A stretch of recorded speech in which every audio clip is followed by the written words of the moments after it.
Hello दोस्तों, स्वागत है आप सभी का हमारे इस यूट्यूब चैनल पर। तो दोस्तों, आज मैं आपको एक्सप्लेन करने वाली हूँ फ्लैमिंगो का चैप्टर नंबर 3, जिसका नाम है डीप वाटर। इस चैप्टर को लिखा किसने है? इस चैप्टर को लिखा है विलियम डाउगलास ने। तो चलिए स्टार्ट करते हैं।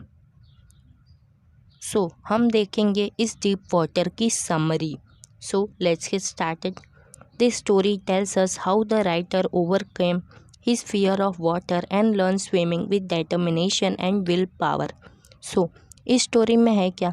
तो इस स्टोरी में हमको बताया है कि राइटर ने किस तरह अपने पानी के डर को काबू पाया और स्विमिंग सीखा, वो भी determination और विल पावर के साथ।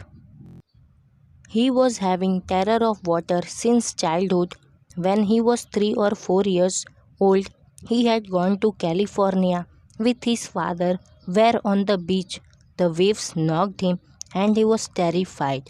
From then, a permanent fear of water in writer's subconscious mind grown. क्यों उन्हें पानी से डर लगता है? तो जब वो छोटे थे, तो मतलब 3 या 4 साल के थे, तो वो अपने फादर के साथ कैलिफोर्निया गए हुए थे, जहाँ पर बीच पर उनके साथ एक हादसा हुआ। एक्चुअली में हुआ क्या, ये जो लहरें हैं ना, उनके ऊपर आ गई। मतलब कि वो और उनके पापा खड़े थे बीच पे और सडनली एक बहुत बड़ी लहर आई और उसने लेखक को थोड़ा डुबा दिया। लेकिन वो बहुत छोटे थे, इसलिए वो बहुत ज़्यादा डर गए और उनके मन में ये पानी का डर परमानेंटली आ गया था। लेकिन उनके फादर जो थे वो हंस रहे थे, क्योंकि उन्हें पता था कि ये एक सिली सी थिंग हुई इनके साथ। मतलब थोड़ा सा ही लहर आया था, ऐसा भी नहीं हुआ कि ये पूरी तरह से डूब के कहीं और चले गए, बस लहर आया और चला गया। However, when he was 10 or 11 years old, he decided to learn swimming at YMCA in Yakima. His mother constantly warned her, but the YMCA pool was safe. It was 2 or 3 feet deep at the shallow end, and it was 9 feet deep at the other end. One day, when no one else was there on the pool, suddenly a boy of 18 years old came and played a prank on Ryder. He threw him into the water. तो जब writer 10 या 11 साल के थे, तो उन्होंने decide किया swimming सीखने का। और वो कहाँ स्विमिंग सीखना चाहते थे? वो स्विमिंग सीखना चाहते थे YMCA में।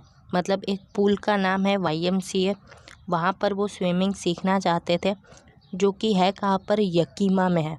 उनकी मम्मी उनको बोलती है कि नहीं, तुमको नहीं सीखना है, क्योंकि वो बहुत ज़्यादा ख़तरनाक है, वो पूल ख़तरनाक है। लेकिन असल में वो जो पूल है वो सेफ़ था।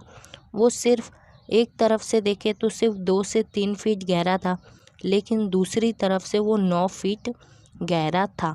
एक दिन क्या हुआ, जब पूल के पास कोई भी नहीं था, एक लड़का आया बड़ा सा, जो 18 साल का होगा, और उसने लेखक के साथ एक मजाक किया।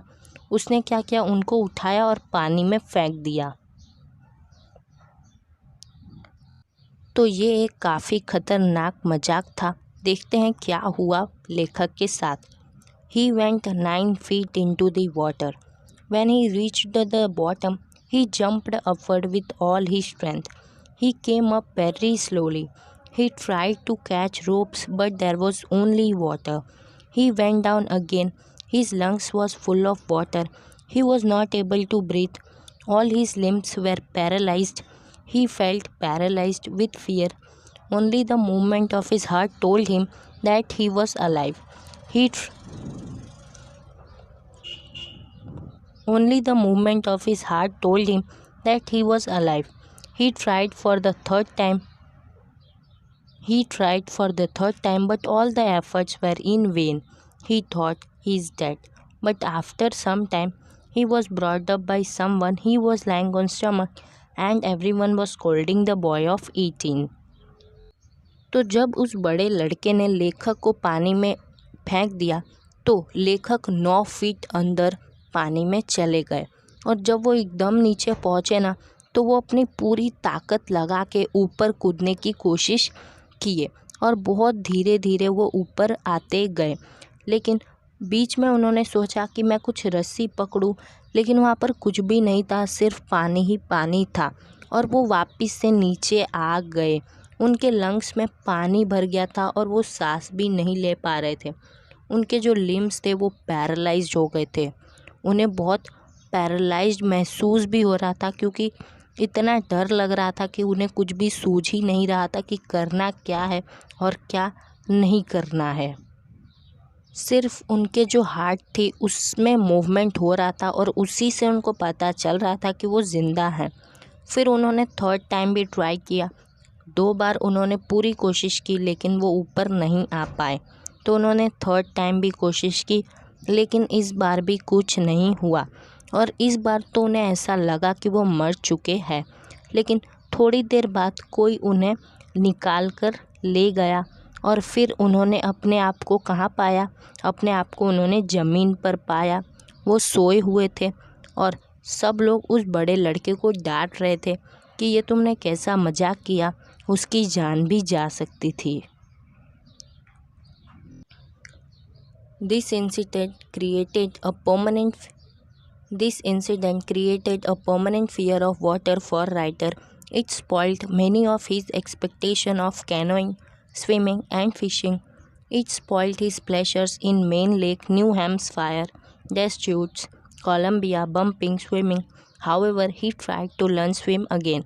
He appointed an instructor. The instructor taught him various actions necessary in swimming part by part. He put his face underwater, exhaled and inhaled. He did a lot of practice. At last, he combined all the actions and made the Ryder swim. He learned swimming, but he thought he will not be able to swim alone. He practiced alone. Whenever the terror would come, he could challenge the terror. And finally, he conquered the fear of water. तो ये जो घटना हुई थी लेखक के साथ, इसकी वजह से उनके मन में एक बहुत भयंकर सा डर पैदा हो गया था। जाहिर सी बात है, किसी के मन में भी हो जाएगा। अब क्योंकि उन्हें पानी से डर लगता था, वो ना कैनोइंग करने जा पाते थे, ना स्विमिंग करने जा पाते थे, ना फिशिंग करने जा पाते थे। उन्होंने सोचा मैं मेन लेक में जाऊँ, हैम्प्शायर के लेक में जाऊँ, डेस्क्यूट्स में जाऊँ, कोलंबिया में जाऊँ, बम्पिंग करूँ, स्विमिंग करूँ, लेकिन वो ऐसा कुछ भी नहीं कर पाए, क्योंकि मेन बात है उन्हें पानी से डर लगता है। लेकिन उन्होंने सोचा मैं कब तक ऐसे डरता रहूँगा, चलो मैं वापस से स्विमिंग करना सीखता हूँ। उन्होंने एक इंस्ट्रक्टर अपॉइंट किया और उस इंस्ट्रक्टर ने इन्हें बहुत कुछ सिखाया, बहुत सारे एक्शंस सिखाए जो स्विमिंग में ज़रूरी हैं। और ये इंस्ट्रक्टर ने उन्हें क्या कहा कि आप पानी में अपना मुंह डालो और सांस लो और सांस छोड़ो। बहुत प्रैक्टिस की इंस्ट्रक्टर ने भी और राइडर ने भी। लास्ट में इंस्ट्रक्टर ने उनके सारे एक्शंस को कंबाइन करवाया और जिससे राइडर स्विम करना सीख गए। उन्होंने स्विमिंग करना तो सीख लिया, लेकिन उन्होंने सोचा कि मैं अकेले नहीं तैर पाऊँगा। अभी तो इंस्ट्रक्टर मेरे पास है तो मैं तैर पा रहा हूँ, लेकिन जब वो साथ नहीं होंगे तो मैं नहीं तैर पाऊँगा। लेकिन ऐसा कुछ नहीं हुआ। उन्होंने अकेले प्रैक्टिस किया और जब जब डर उनके पास आता था तो वो उस डर को चैलेंज करते थे कि ए डर चल निकल यहाँ से, तो वो डर भाग जाता था और लास्ट में उनका ये डर ख़त्म हो गया पूरी तरह से। तो ये एक बहुत अच्छी स्टोरी थी जिससे हमें बहुत सीखने को मिलता है कि विल पावर और डिटर्मिनेशन अगर आपके अंदर है तो आप कुछ भी अचीव कर सकते हो। Thanks for watching this video till and. अगर आपको ये वीडियो अच्छा लगा तो प्लीज़ लाइक करें, फर्स्ट टाइम है तो सब्सक्राइब करें, क्योंकि मैं आपके लिए ऐसे ही वीडियोस लाती रहती हूँ। फिर मिलेंगे एक अगली वीडियो में। Till then bye bye.